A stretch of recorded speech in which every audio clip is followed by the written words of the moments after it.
Antarctic ice reaches third lowest winter maximum on record. Antarctic sea ice reached its annual peak on September 17, 2025, but remains at historically low levels.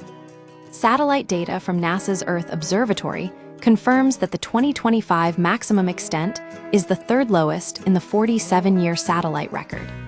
This represents a significant shift in Antarctic ice behavior, which has previously fluctuated around average levels for decades. Why Antarctic sea ice matters. Antarctica's sea ice plays a crucial role in global climate regulation and supports a unique ecosystem. Unlike the Arctic, which is an ocean surrounded by land, Antarctica is a continent surrounded by open water. This allows for a more dynamic seasonal cycle where ice expands greatly in winter and retreats sharply in summer. The ice influences climate by reflecting sunlight, regulates ocean currents through freezing and melting, and impacts southern hemisphere weather.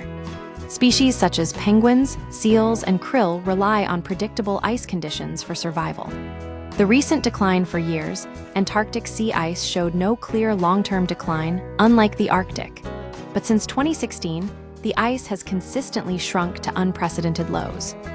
This year's winter maximum reached 6.88 million square miles, 17.81 million square kilometers, nearly 348,000 square miles, 900,000 square kilometers, below the average between 1981 and 2010. This trend marks a departure from decades of relatively stable Antarctic ice extent.